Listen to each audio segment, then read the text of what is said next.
ষষ্ঠ হিজরিতে রাসূলুল্লাহ সাল্লাল্লাহু আলাইহি ওয়াসাল্লাম 1400 সাহাবী নিয়ে মদিনা শরীফ থেকে মক্কা শরীফ আগমন করতেছিলেন। আর হুদাইবিয়া নামক স্থানে যখন এসেছিলেন তখন কাফের মুশরিকরা বাধা দিয়েছিল, না মক্কা শরীফ যাওয়া যাবে না, হজ করতে পারবে না। তো রাসূলুল্লাহ সাল্লাল্লাহু আলাইহি ওয়াসাল্লাম সন্ধি করার জন্য হযরত উসমান রাদিয়াল্লাহু তাআলা আনহুকে নিয়ে একটা প্রতিনিধি দল মক্কা শরীফ পাঠিয়েছে। এখন কাফের মুশরিকরা চিন্তা করলো যে মুসলমানদেরকে ভয় লাগাইতে হবে, মুসলমানদেরকে হুদাইবিয়া থেকে তাড়াই দিতে হবে। তারা একটা গুজব ছড়াইয়া দিল, হযরত উসমান রাদিয়াল্লাহু তাআলা আনহুকে বন্দী করে তারা গুজব ছড়াই দিল আমরা উসমান রাদিয়াল্লাহু তাআলা আনহুকে হত্যা করেছি। সাথে সাথে 1400 সাহাবী রাসূলুল্লাহ সাল্লাল্লাহু আলাইহি ওয়াসাল্লামের হাতের উপরে হাত রেখে তারা প্রতিজ্ঞাবদ্ধ হলো, উসমান হত্যার প্রতিশোধ আমরা নিব। আমার ভাইরা, হযরতে ওসমান রাদিয়াল্লাহু তাআলা আনহু কয়জন? একজন।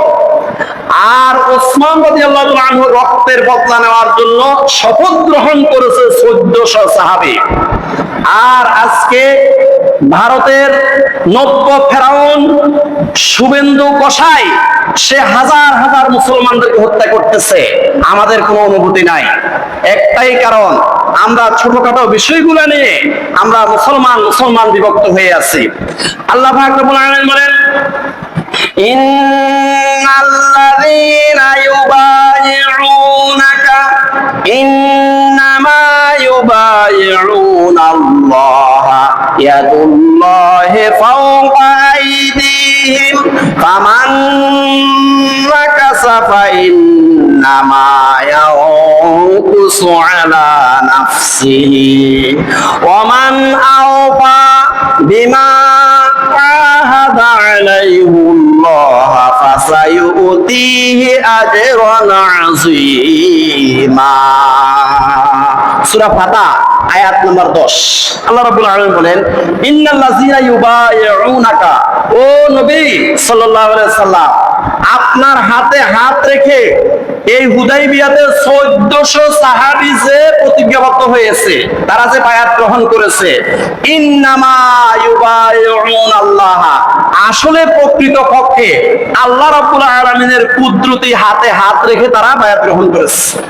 আল্লাহর কুদরতি হাতের উপরে হাত রেখে তারা প্রতিজ্ঞাবদ্ধ হয়েছে ওসমান হত্যার প্রতিশোধ নেওয়ার জন্য।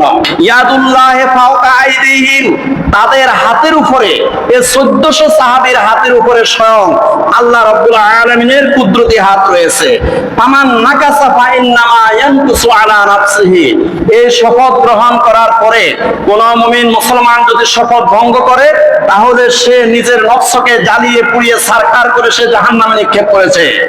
ওমান আওফা বিমা আহাদা আলাইহুল্লাহ, আল্লাহকে দেওয়া ওয়াদা পূর্ণ যারা করবে, ওমান আওফা, যারা আল্লাহকে দেওয়া ওয়াদা পূর্ণ করবে। এই যে 1400 সাহাবী ওয়াদা করেছে ওসমান হত্যার প্রতিশোধ নেবে, ওমান আওফা বিমা আহাদা আলাইহুল্লাহ, যারা আল্লাহর সাথে ওয়াদা করার পরে ওয়াদা পূর্ণ করবে, ফাসায়ুতিহি আজরান আযীমা, তাদের জন্য আল্লাহর পক্ষ থেকে মহা পুরস্কার রয়েছে। তাহলে আমার ভাইরা, একজন মুসলমান ওসমান রাদিয়াল্লাহু তাআলা আনহুকে হত্যা করেছে গুজব ছড়ানোর কারণে যদি 1400 সাহাবী আল্লাহ রাসূল সাল্লাল্লাহু আলাইহি ওয়াসাল্লামের হাতে হাত রেখে যদি প্রতিজ্ঞাবদ্ধ হতে পারে, আজকে আমাদের পার্শ্ববর্তী রাষ্ট্র এই ভারতের নব্য ফেরাউন শুভেন্দু কসাই সে হাজার হাজার মুসলমানদেরকে সে হত্যা করতেছে, আমাদের কি কোনো করণীয় নাই? আমাদের অন্তরে কি সেই ব্যাপারে কোনো অনুভূতি নাই? অবশ্যই আমাদের অনুভূতি হওয়া উচিত। মুসলমানদের যে দ্বীন ঈমান ইসলাম রক্ষা করার জন্য আমাদেরকে ঐক্যবদ্ধ হতে হবে।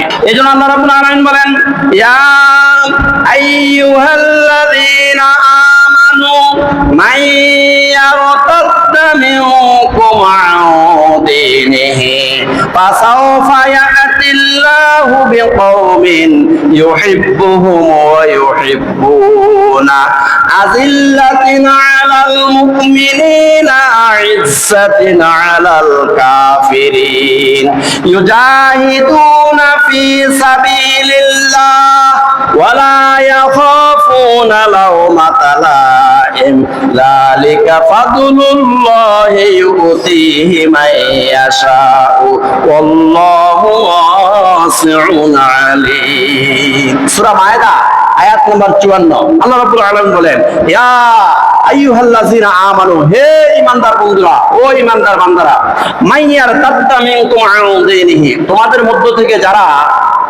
দুনিয়ার লোভে দিন থেকে সরে যায়, দুনিয়ার লোভে, দুনিয়ার ক্ষমতার লোভে, টাকার লোভে, পয়সার লোভে, দুনিয়ার বেটারমেন্টের লোভে দিন থেকে যারা সরে যায়, দিন থেকে যারা দূরীভূত হয়ে যায়, আল্লাহর দিন কায়েম করা থেকে যারা পালিয়ে বেড়ায়, ফাসাওফা ইয়াতিল্লাহু বিকওমিন, জেনে রাখো এই ধরনের জাতিকে আল্লাহ পাক রব্বুল আলামিন ধ্বংস করে, এই ধরনের জাতিকে আল্লাহ পাক রব্বুল আলামিন প্রাকৃতিক দুর্যোগ দিয়ে, ন্যাচারাল ক্যালামিটি দিয়ে, অথবা কোন ফেরাউন নমরুদের মতো, সাদ্দাদের মতো এবং বখতে নসরের মতো, চেঙ্গিস খানের মতো জালেম সরকার দিয়ে তাদেরকে ধ্বংস করে ফাসাওফা ইয়াতিল্লাহু বিকওমিন, আরেকটা জাতি আল্লাহ পাক রব্বুল আলামিন সেই জায়গায় সৃষ্টি করবেন। ইউহিব্বুহুম ওয়া ইউহিব্বুনা, সেই নতুন জাতি, তারা আল্লাহকে ভালোবাসবে, আল্লাহ তাদেরকে ভালোবাসবেন। আজিল্লাতিনা আলাল মুমিনিনা আইজ্জাতিনা আলাল কাফিরিন, সেই নতুন জাতিটা তারা ঈমানদারদের প্রতি খুবই তারা হৃদ্যতাপূর্ণ হবে। একজন ঈমানদার আরেকজন ঈমানদারকে খুব বেশি করে ভালোবাসবে। আইজ্জাতিনা আলাল কাফিরিন, এবং কাফেরদের ব্যাপারে থাকবে খুবই বজ্র কঠোর। তোমাদের মতো হিংসুক হবে না। তোমরা যে এক মুসলমান আরেক মুসলমানকে নফল নিয়ে, মুস্তাহাব নিয়ে, মুস্তাহাসান নিয়ে, মোয়ার মতো বিষয় নিয়ে এক মুসলমান আরেক মুসলমানকে হিংসা করে যোজন যোজন দূরে থাকতেছ, এক মুসলমান আরেক মুসলমানকে হিংসা করতেছ, ওই যে জাতিটা আমি সৃষ্টি করব তোমাদেরকে ধ্বংস করার পরে, তোমাদের মতো হিংসুক জাতিকে ধ্বংস করার পরে আরেকটা জাতিকে আমি সৃষ্টি যে করব, সেই জাতিটা তারা হিংসুক হবে না। আজিল্লাতিনা আলাল মুমিনিনা আইজ্জাতিনা আলাল কাফিরিন, তারা মুমিনদের ব্যাপারে খুবই হৃদ্যতা সম্পর্ক হবে। এক মুমিন আরেক মুমিনের প্রতি খুবই ভালোবাসা, হৃদয়াঙ্গম পরিবেশ তারা তৈরি করবে। আর কাফেরদের ব্যাপারে তারা বজ্র কঠোর হবে। ইউজাহিদুনা ফি সাবিলিল্লাহ, তারা আল্লাহর জমিনে আল্লাহর হুকুম, আল্লাহর জমিনে আল্লাহর বিধান কায়েম করার জন্য তারা লড়াই করবে। ওয়ালা ইয়াখাফুনা লাওমাতা লাইম, তারা যখন মাঠে ময়দানে আল্লাহর দিন কায়েম করার জন্য ঝাঁপিয়ে পড়বে, তখন অনেক মানুষ তাদেরকে নিন্দা করবে। আর আল্লাহ পাক রব্বুল আলামিন বলেন, ওয়ালা ইয়াখাফুনা লাওমাতা লাইম, তারা কোনো নিন্দুকের নিন্দাকে পরোয়া করবে না।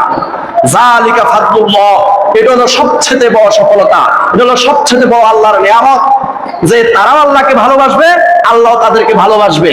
এই নিয়ামতটা আল্লাহ পাক কাকে দিবেন? ইউতিহি মাইয়াশা, আল্লাহ পাক শুধু যাদেরকে পছন্দ করে শুধু তাদেরকে আল্লাহ পাক এই নিয়ামতটা দান করবে। আল্লাহু ওয়াসিউন আলীম, আল্লাহ মহা প্রশস্তকারী, আল্লাহ মহা জ্ঞানী। এই জন্য মুমিন মুসলমানরা ঐক্যবদ্ধ হতে হবে। ছোটখাটো বিষয়গুলো নিয়ে ঝগড়াঝাটি না করে, কান্নাকান্নি না করে মুসলমান ঐক্যবদ্ধ থাকতে হবে।